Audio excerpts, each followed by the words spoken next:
5 years ago, he had a spiritual awakening. He changed his name to Lucifer and changed his look to a little bit like Jesus, and now he's running for president. My name is Lexi, and this is Delightfully Different. My next guest has lived in several states in the U.S., outside of the U.S., and even in a dark cave for an entire month.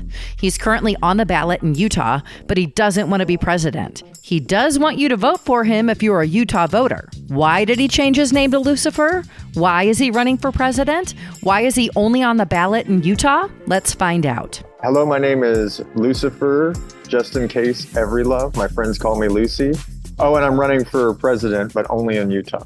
Only in Utah. Okay, well, first, there's a whole lot to unpack here. And I think people are probably most interested in the name, first of all, because when you hear the word Lucifer, you think the devil, but that's not what it is to you. Can you tell me about your name?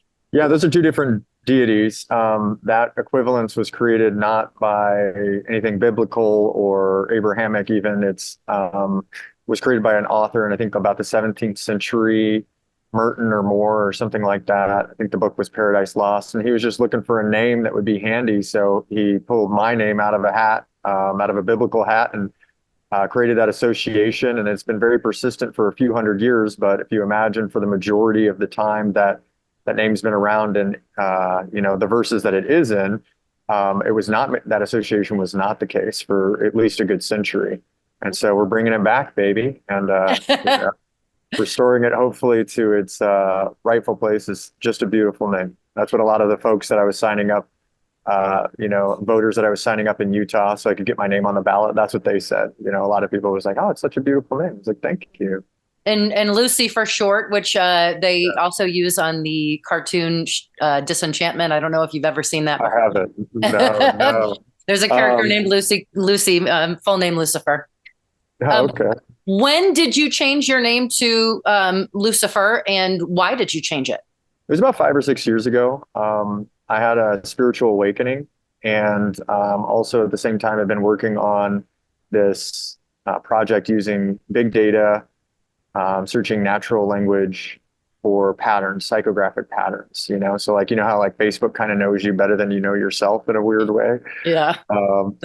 Because what you type in is kind of the thumbprint of your mind. And while I was doing this, I was like, oh, has anybody punched in all the text? Is there a text character limit? There's no limit. And so I was like, has anybody put in all the religious text to see like who wrote these books, like who was it that wrote these, inspired, of course, but what is the thumbprint of the mind of God is kind of like what I was wondering. And I personally thought my hypothesis was that they'd all be different cultures, different places in the world would create kind of like, they have different mores and different standards. So I thought there would be this variety and you'd be able to point and say, oh, look, these group of people, they produce a religion that reflects their culture in some way. That was my hypothesis.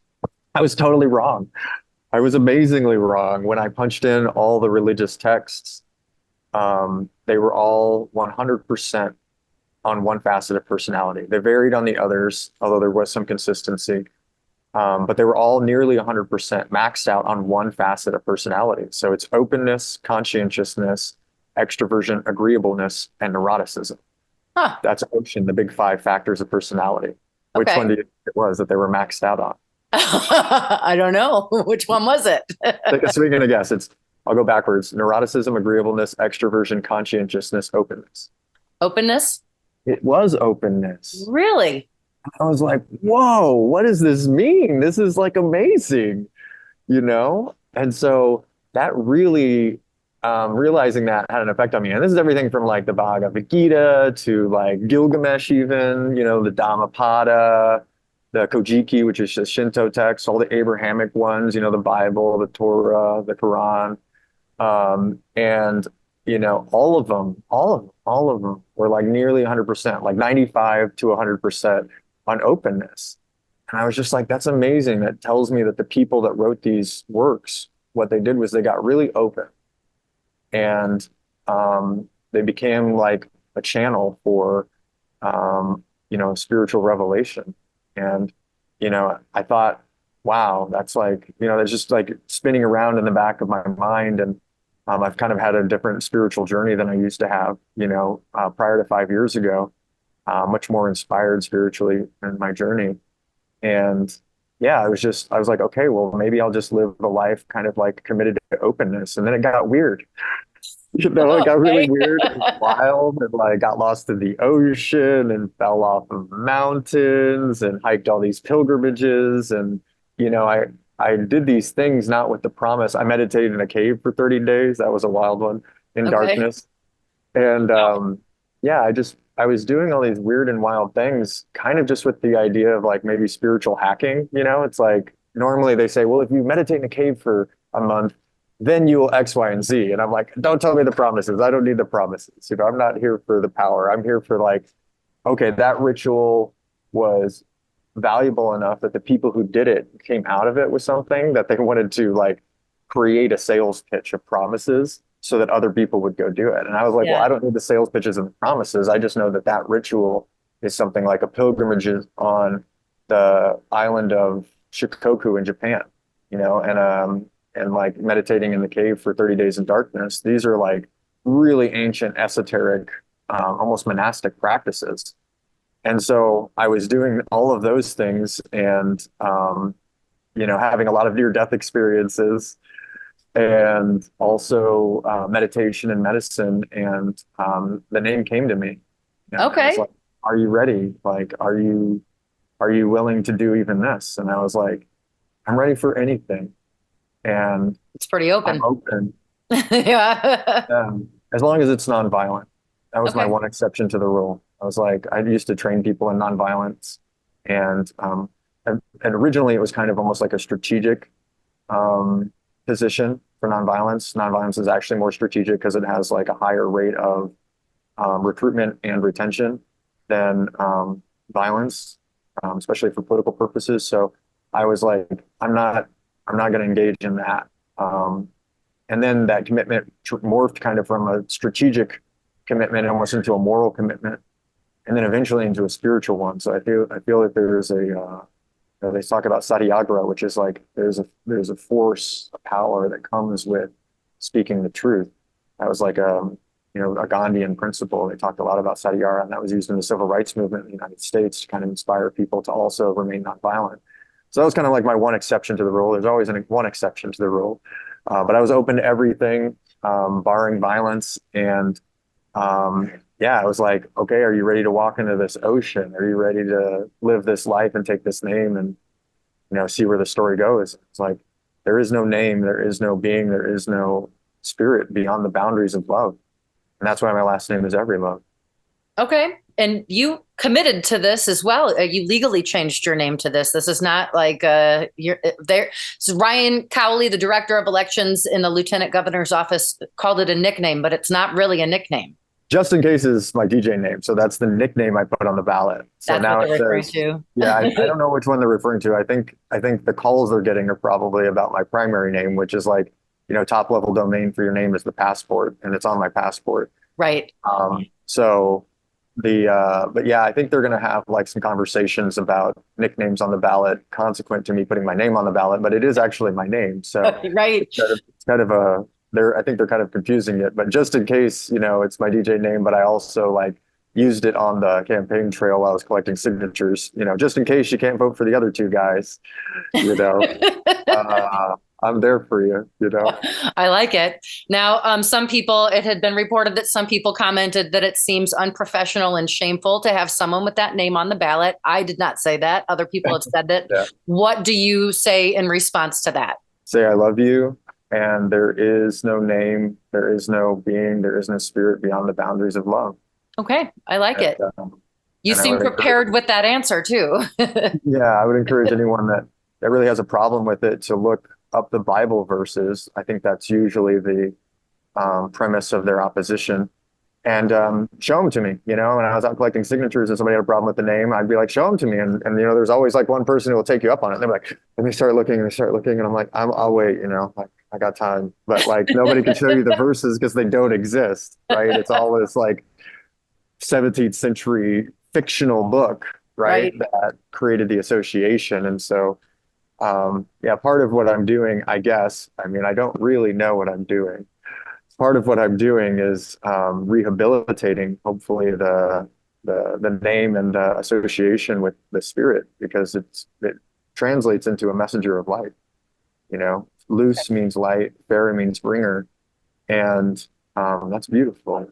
Now, why are you only on the ballot in Utah? So there was a guy about 8 years ago that ran and got 20% of the vote. Evan McMullen? Yeah. And I remember at the time thinking, yeah, there's a different kind of moral compass here in Utah. Yeah. And there are a lot of people, my brother is a very conservative person, but he has spoken openly about, I don't want the type of behavior that's going on to be the model for my children. And I want them to understand that I don't sanction that and approve it. And that's a really hard conversation to have with kids, especially young kids, because they see it on the television and they see like this person that's supposed to be, at the top of the, they put a bully in the bully pulpit. And it's like, well, what happens? It shows up in our schools, and it shows up in our workplaces, and it shows up in our culture and our lives. Attitude reflects leadership. That's one thing I learned running a national organization. People will eat like you eat, think like you think, talk like you talk, dress like you dress, kind of a thing. That's a quote from Swarmwise, which is a great book about decentralized organizing. And so I think that's true in the political sphere too. We need to be really conscious that it's like, especially with all the negative attack ads and things, like the way you're talking about each other is the way people start talking to each other. And so have a sense of decency, I guess. I was in the circus. I played the game of politics for a long time, 2 decades, and did my fair share of putting ads on television that were like character assassinating ads. But that's part of the reason I left politics. It's when I had the spiritual awakening. I was like, I can't do that anymore. That's not loving. So what would a politics rooted in love look like? So when they asked me for a recent article, they were like, well, what do you think about the other 2 candidates? I was like, I love Trump. I love Kamala, because I love everyone. And I would love to see campaigns where, on the debate stage, you're like, let me tell you what's great about my opponent. Right. I've met them a little bit on the campaign trail and seen them interact with people. And like, let me just tell you what I love about them. What if our politics looked like that? It would be so amazing. It would be so different. And I think we've already gotten to the furthest extreme edge of the cultural impact of all of that negativity, all of that negative campaign, attack ads, character assassination. It's in the culture now. Why are we all turned against each other? Because that was the attitude reflected in your leadership. So obviously the antidote to that is, I guess, campaigning with love. Gotcha. Can people write your name in if they live in another state, or can they put your name on the ballot?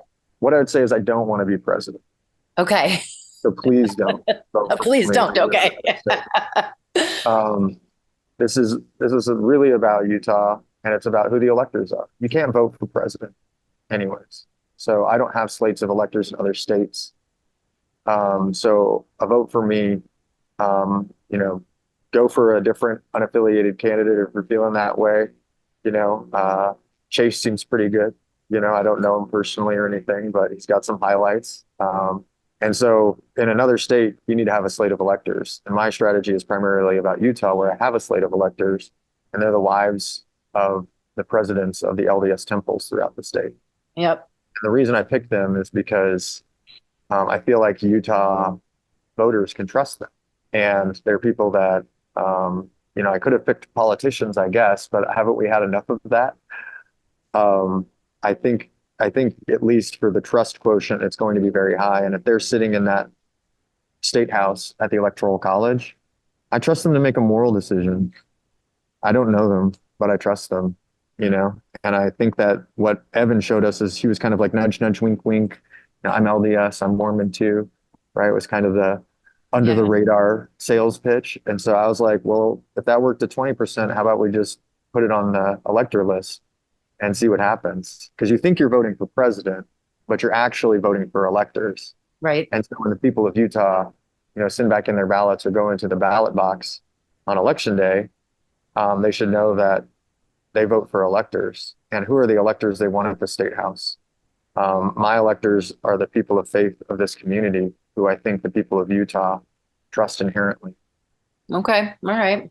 And now the logistics of the whole thing, getting your name on there, how much did it cost? Not a lot, actually. I mean, it was mostly printing, like I had to do the photocopies. So you make like I think there's 10 signatures on a sheet. You make a packet of 10 of those, and then you make 10 Okay. packets of 10 of those packets, and that's 1,000. But you really need like about 1,300. I asked him ahead of time. I said, about how much is the fail rate? So you don't just get 1,000 because there's some signatures that aren't going to work. Right. Yeah. So I got about 20 to 30% more. I got about 1,300 signatures. I Okay. started out at a monster truck rally in SLC, Good. and then started driving around the state, going to retail storefronts like grocery stores, and also like music concerts and parks for festivals and things like that. Originally, they told me I had to go to every county in the state and get a certain number of signatures from each county. And I was Oh. like, good thing I rented a pony, I guess, be hiking around the state. But they said, oh, wait, that's just for ballot measures. You can collect them all from, Salt Lake City, BYU if you want to. And I Okay. was like, it kind of inspired me though. I was like, I should get out throughout the state. So I went everywhere from Brigham City to Moab, from Salt Lake City to St. George. And I went around the state and stopped at a lot of places in between. And it was a really great experience. I wish every politician who's on the ballot had to do that personally. Right. Um, you know, and maybe it would create a good like term limiting factor in a weird way too, because it's like, Strom Thurmond when he was around isn't doing that, right? Right. But if your staff isn't the one collecting the signatures, you're going to get an earful, and maybe you're going to be a little closer to the constituency, and maybe that's why it was created in the first place. Yeah. But I think I actually weirdly did it in the spirit of the law, and I don't think any other candidate, except maybe like state level candidates, have. I was Interesting. actually the person who collected all the signatures, so it was literally like, I will help you get your name on the ballot.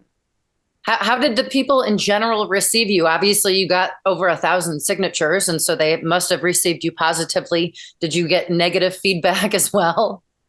Mostly positive. I mean, the funniest one I read on Reddit somewhere was like, yeah, I met him at like a grocery store. He was kind of weird, but seemed nice. And I was like, that's perfect. Like I am kind of weird, I'm here for the weird. Like they're throwing weird back and forth like it's an insult.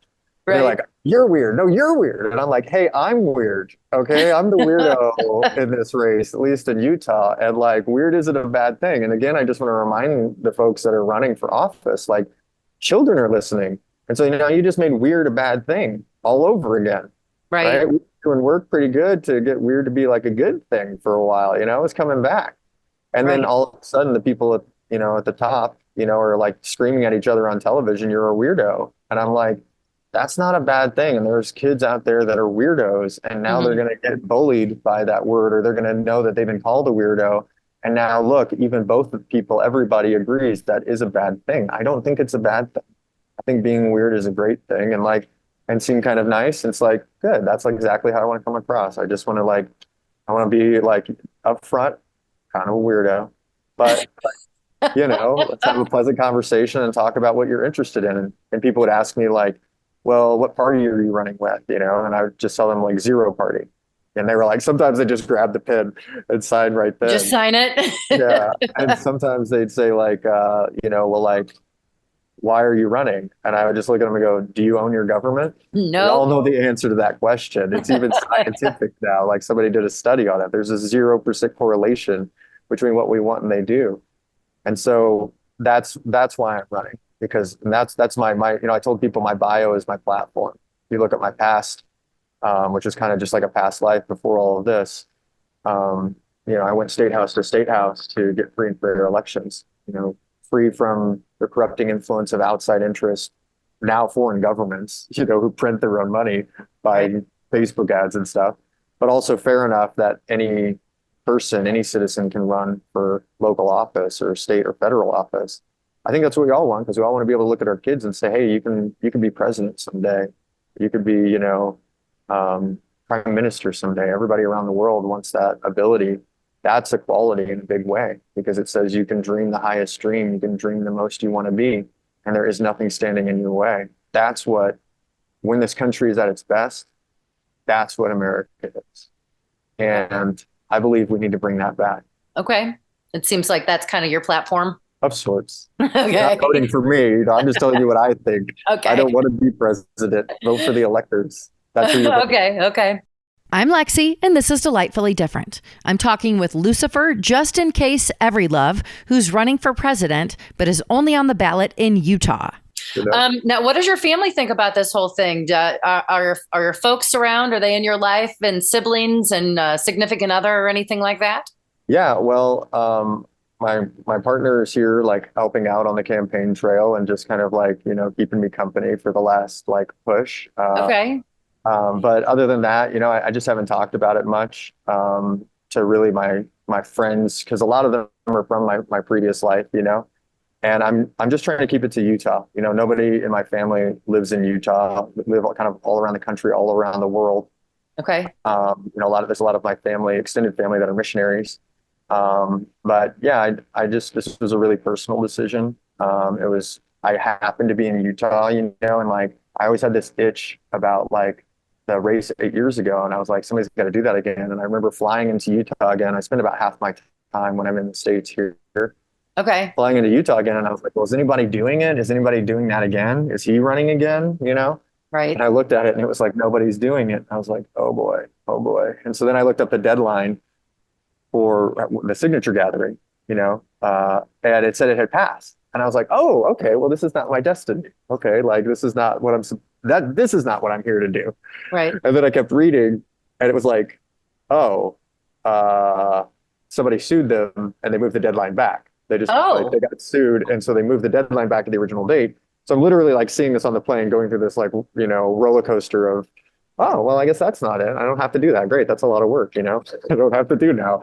Oh wait, they moved the deadline. Wait, maybe that is why I'm here. Okay, well, at least I'm gonna go like to the offices and see what I got to do and see if I can do it. So I get all the signatures, and like it was successful.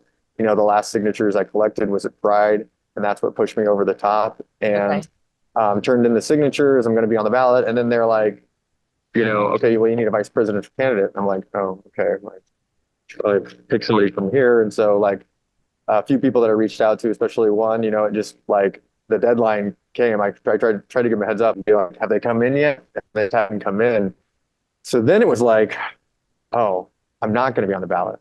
And I was like, well, why did I do all this then? What is the purpose of all of this? If I'm not going to be on the ballot, it's like, why all that work, and time away from a family and everything? It was like, why?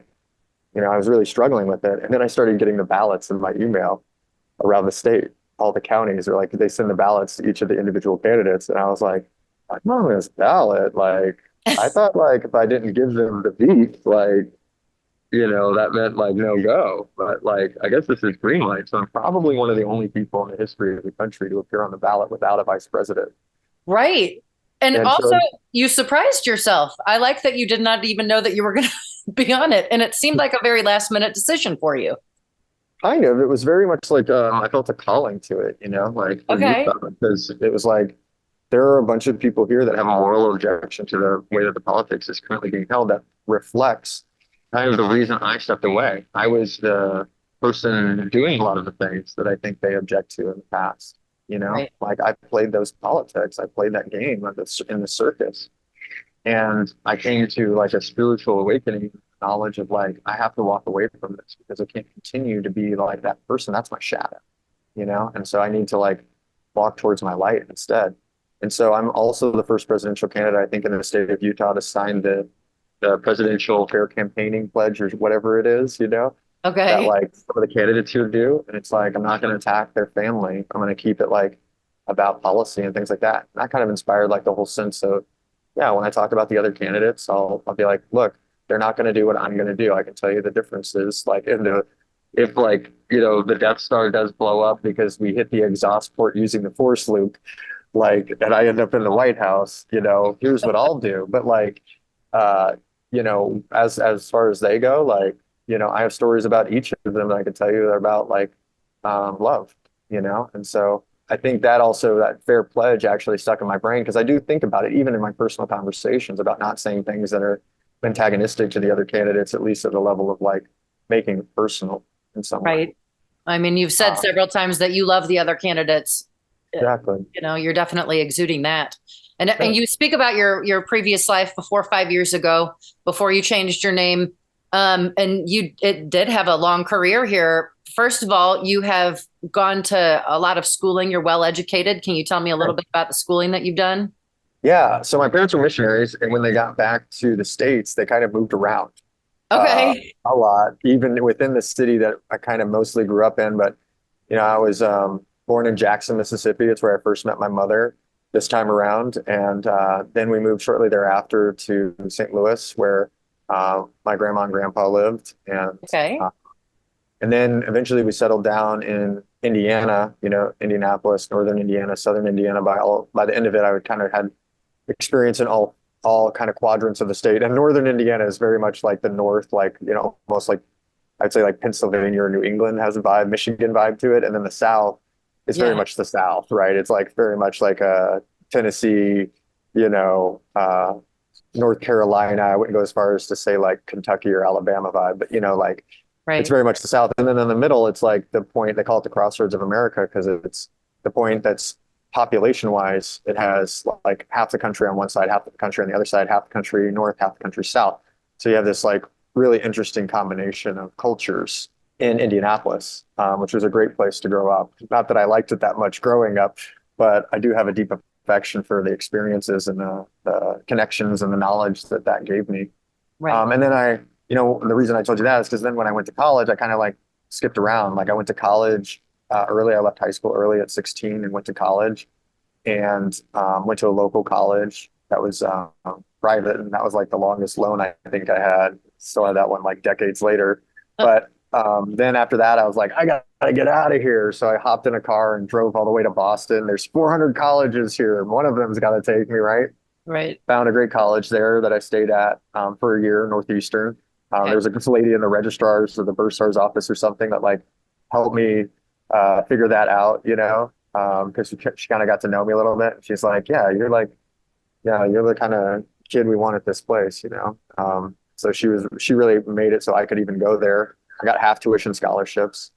And then I left there because I was like, well, even with half tuition scholarships, it's like super expensive, right? It's like, private college on the East Coast.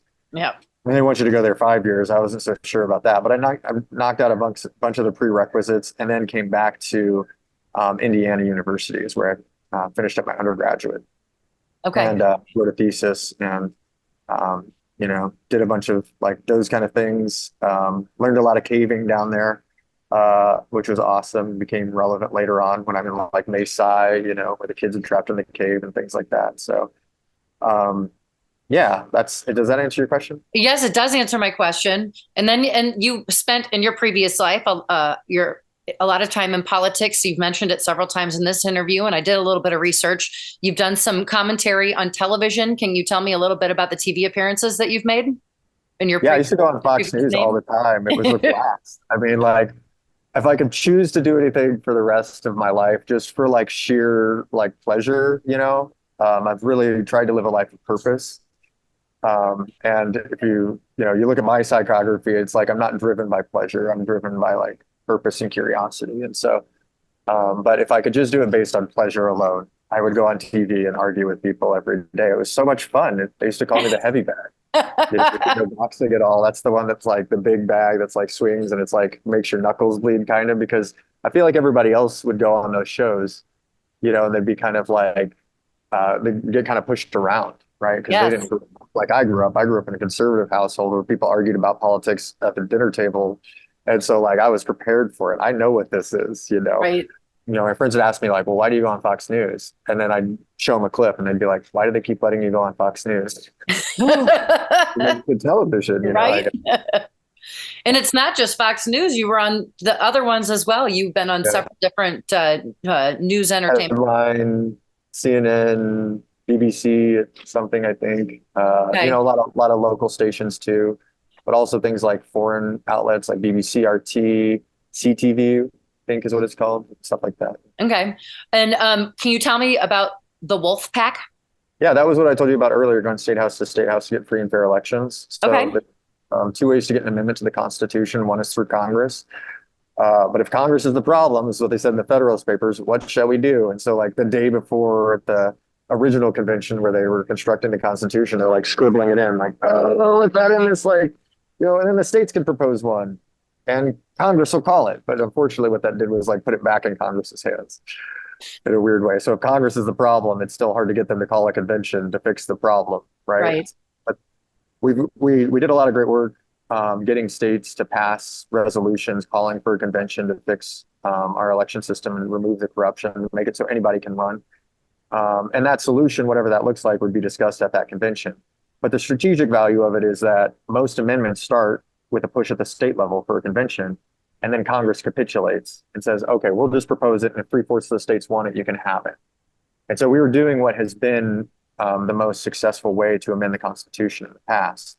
And going through, I'm sure, all the opposition that all those other campaigns faced. But the goal was to get free and fair elections once again in the country and do it through the state route. And frankly, I'd love to see a convention. There's over 700 applications or something. The clerk, one of the biggest wins of that campaign, it wasn't even somebody who directly worked like for us or was even really like, in our group. He was from a different group, but I worked alongside him to send letters to the parliamentarian and to the clerk of the U.S. House. And through his correspondence and recording some phone calls and then showing them to congressmen, they were like, oh, you're correct. Like, we should post a list of these at least. And so they got a list posted on the U.S. House of Representative clerk's website. First time ever in history that they acknowledge it beyond the congressional record, which is like, encyclopedias of whatever happened on the floor that day. They now have a list of all the applications, or not, they're not all there yet, but they're adding to them. And it's the applications for convention from the states for a variety of purposes. But there's definitely more than like 34, 38, like there's definitely a lot of applications to call a convention. And so I personally believe we should have that convention. I believe in democracy. I think if we got 535 random citizens picked like sortition style from around the country and sent them to that convention, they would come up with something better than what Congress is obstructing every day. Okay. And so I trust the people to do that. And I've seen people kind of enact and like role play a convention. There was at this thing called like a coffee party convention, and Larry Leslie was there, and he like kind of created the room so that people could have like, let's mock this. Let's do a model of this. What would it look like? And even he was more convinced after that we can do this as America, that we can come together and we can propose solutions beyond Congress's reach.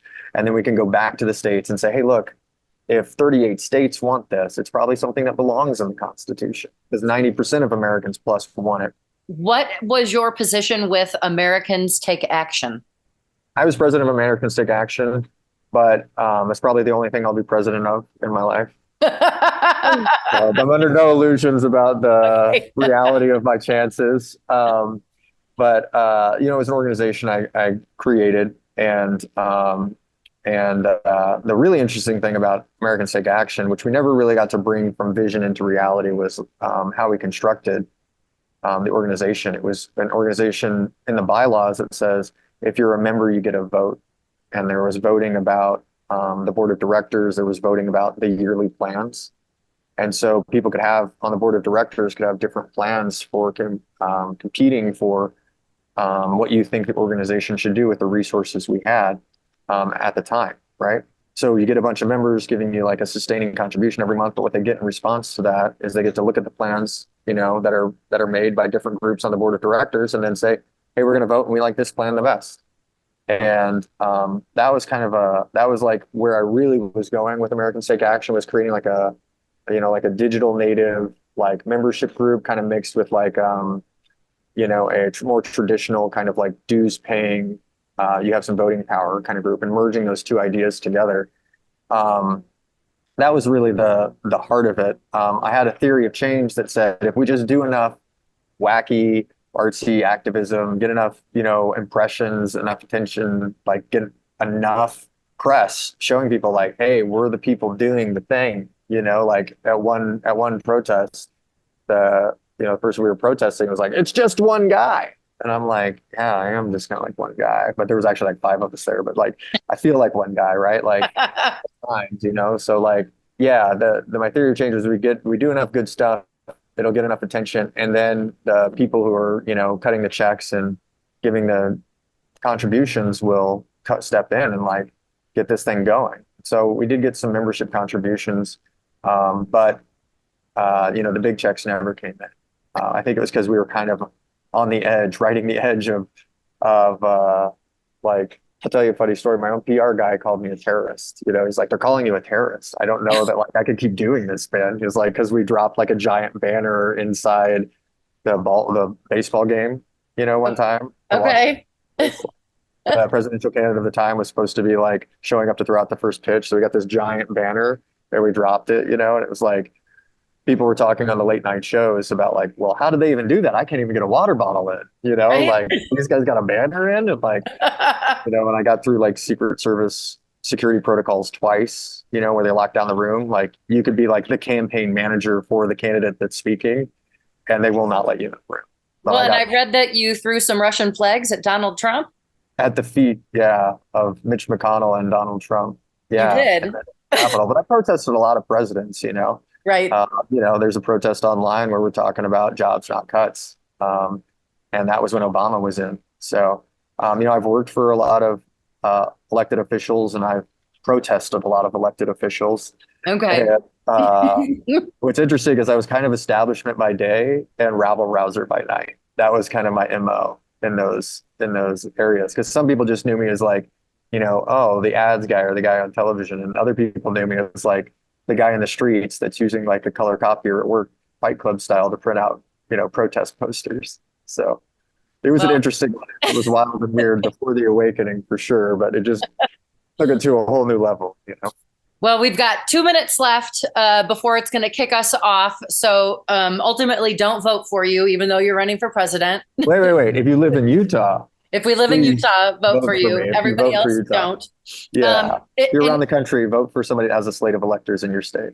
And what is one last thing that you'd like to put out there before Zoom kicks us off of this meeting that you'd like the people to know about you and about you running for president? Check the files. This is a rabbit hole, maybe a treasure hunt. It keeps going and gets weird, I promise. But at the end of it, hopefully there's something there that says, just in case this moment in history turns towards the darkness and we don't make it through this gauntlet of war around the world and division in our country, there's a lot of information out there that would kind of help. Like personally, I think we're on the brink of an ecology that's struggling to support us in the way that we're currently acting. And I think that we're at a hair trigger once again with war, and there's nuclear weapons on the planet. Like, what happens when the lights go out, And the first thing that's going to happen, if they'd have the war that they want and make so much money doing it, I guess, whatever reason they have, they're going to shut down the internet. Don't y'all love the internet?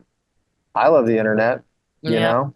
Like, that's the first thing to go. So if you love the internet and Insta and Facebook and all these other things, TikTok, like, make sure that they don't go to war inside the country or outside, because that is going to be what gets targeted first and foremost.